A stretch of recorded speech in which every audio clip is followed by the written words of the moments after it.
Sunday is the one day of the week when you don't have to fight. Why you don't have to fight the subway and the supermarkets, and you don't have to fight with Charlie and Ann and the Internal Revenue Man. And one day, every day is gonna be Sunday. Thank God. Thank God.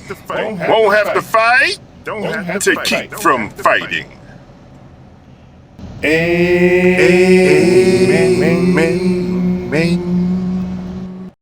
Hey family, happy Sunday. That was from a play called Don't Bother Me, I Can't Cope. One of my mother's favorite plays.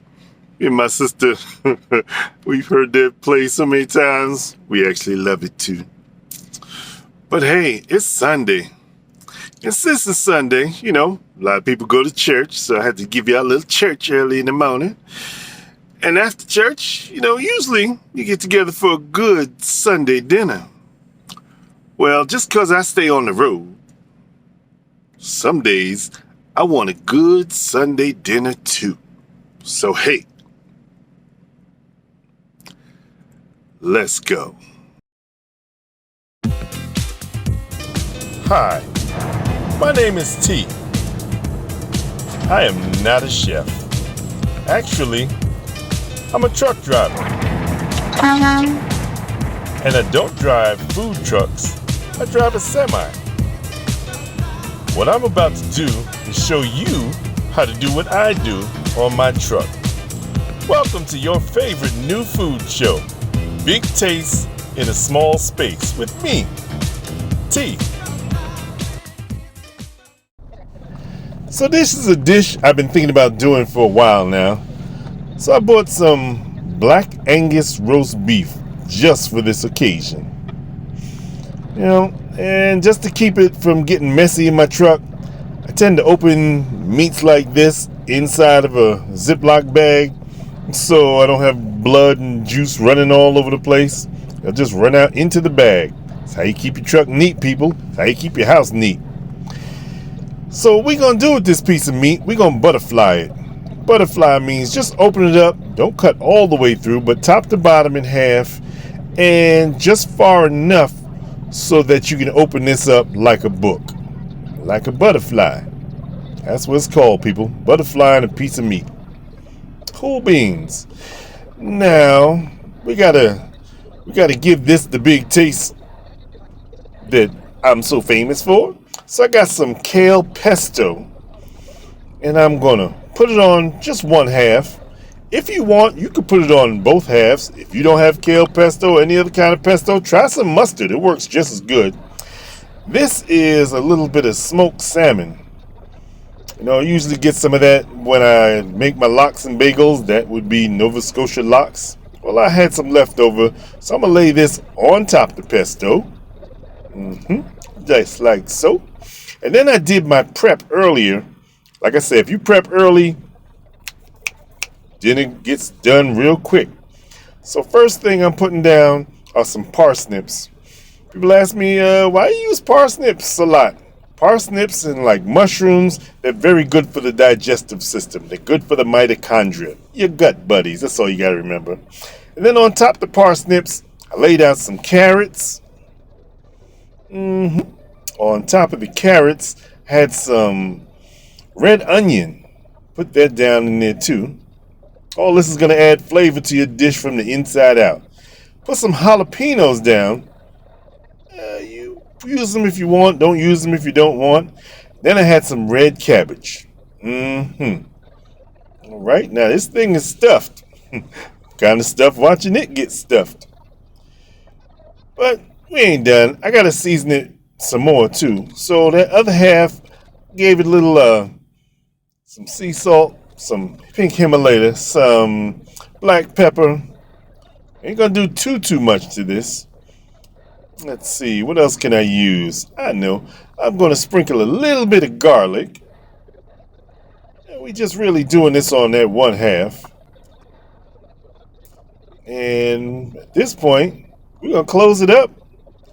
See if we can wrap it up so that we can bake this off. Actually, before we bake this off, I did let it marinate for a while. But so it doesn't flop back open, I got some of that butcher's block string. We're going to tie it up tight, kind of tight, so that your stuffing doesn't fall out and you shove what's coming out back in. I'm going to do about 3 different sections.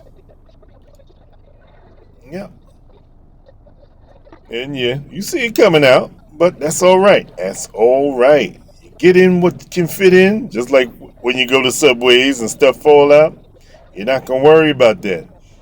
It is stuff, trust me. Tight, kind of tight, so stuff don't fall out. Snip off those extra pieces of string, and you have a stuffed roast beef. Now, let me clean up a little bit before. Oh, on top of it, we did put a little salt. All of me. All of me. Some salt, some pepper, some paprika, and some garlic. Now we're gonna clean up a little bit. I think I'm gonna clean up. There you go. Clean up the stuff that fell out. Don't throw it away. It can be used in another dish, and it will be. And we set this aside while we get our pan ready. I like easy cleanup. So line your pan with some aluminum foil. Bam. And I had the idea of cooking this just wrapped up in some aluminum foil. So I put a little Worcestershire, a little soy sauce on top, and I wrapped this up nice and tight. But before I cooked it, I said, I'm going to throw this in the refrigerator for a while. So wrap it up in aluminum, put it in a Ziploc, put it in the fridge.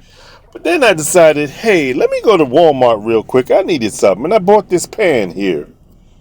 So I'm like, you know what? If I'm going to put it in the pan, I don't need all of this aluminum foil. So let's carefully take it out the aluminum foil. Plus, it gave it about 2 hours worth of marinating in there. Don't get rid of that juice. Put that in there too. And so we're going to cook it in this pan instead of all that aluminum foil. Because, some people, aluminum is bad for you. It's bad for you. Put a little more salt and pepper on top. Don't worry, people. As big as this meat is, that salt and pepper ain't going to bother it none. Wrap it up.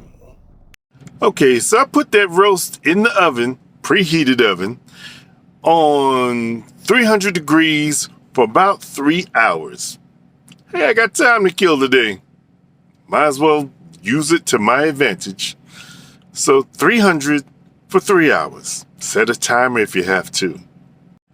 And while that was cooking, I got to do some other stuff. So I had some leftover black rice. Always make extra rice, put it in your refrigerator. It's a great shortcut. So I took the black rice, I added some coconut to it, and some coconut water to it. Put it back into the rice cooker. Just set it on warm. When you're ready for it, it's ready for you. And you got some black coconut rice. I also had this idea. Well, it's not my idea, but, I see a lot of bacon and everything. Now, I have nothing against pork. I just don't eat it. I used to be the pepperoni king. But I haven't eaten pork in purposely over probably 35 years. Some days I'm like, I want to go back to it. I should go back to it, but this ain't that day. But I keep seeing people do things like bacon wrapped scallops. Now, I was a pescatarian for a good 25 plus years. Pescatarian, vegetarian who still eats seafood, fish, stuff like that. Yeah, I was that guy. So I got to thinking, I know some of these vegetarian products very well. So I did this to my scallops.